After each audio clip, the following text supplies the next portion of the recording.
Jenderal TB, apa yang sebenarnya terjadi di Papua selalu menjadi daerah panas sebetulnya? Ya, begini, saya akan berbicara agak panjang nih soal Papua. Jadi menyelesaikan masalah tidak bisa di bulan ini saja. Tapi kita tarik ke belakang, ya. Hasil penelitian dari LIPI soal Papua itu, ya, ada beberapa item yang harus mendapatkan perhatian, ya.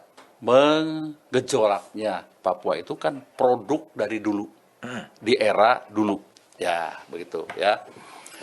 Menurut penelitian LIPI itu ada 4 poin, ya, terjadinya Papua kemudian menghangat.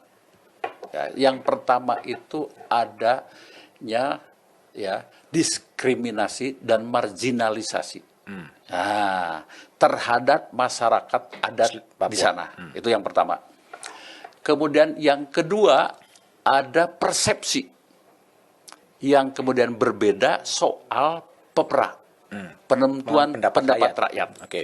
Yang menurut sebagian sekelompok kecil itu belum final, tapi kemudian menurut pihak pemerintah dan sebagian masyarakat di Papua atau Irian zaman itu sudah selesai final, begitu.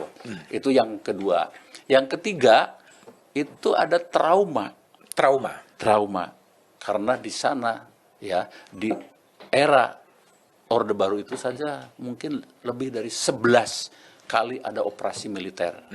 Operasi militer Bratayuda, operasi militer Sadar, ini dan sebagainya, ada 11 dalam catatan saya.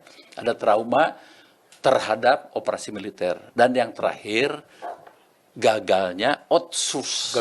Ya, begitu. Sehingga solusi soal Papua tidak bisa diselesaikan dengan operasi militer semata. Harus ada berangkat dari operasi itu. Oke, ya. Lalu sekarang berlanjut, ya, dulu kan namanya OPM. Ya, OPM. Organisasi Papua Merdeka. Ya.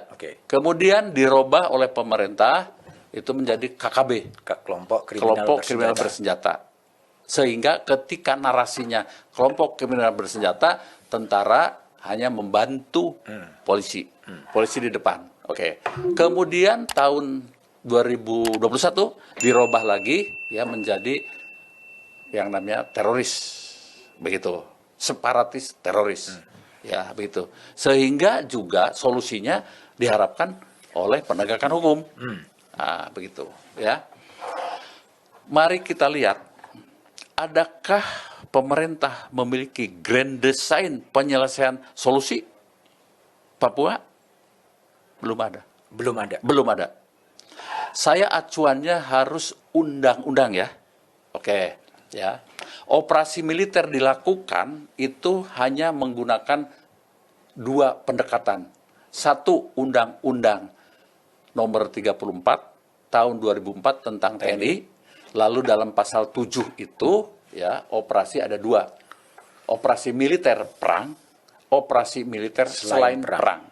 Nah, operasi militer selain perang itu ada 14 item. Mulai dari pemberantasan separatis, kemudian teroris, pemberontakan terhadap negara, dan seterusnya, ada 14 item. Nah, kemudian di dalam pasal terakhir 3, nomor 3, ya, dikatakan operasi ini harus dilakukan berdasarkan keputusan politik negara.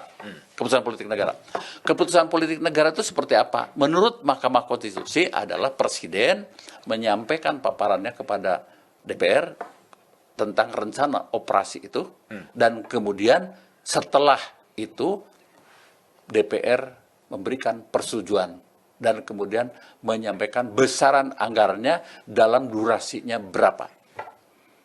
Selesai.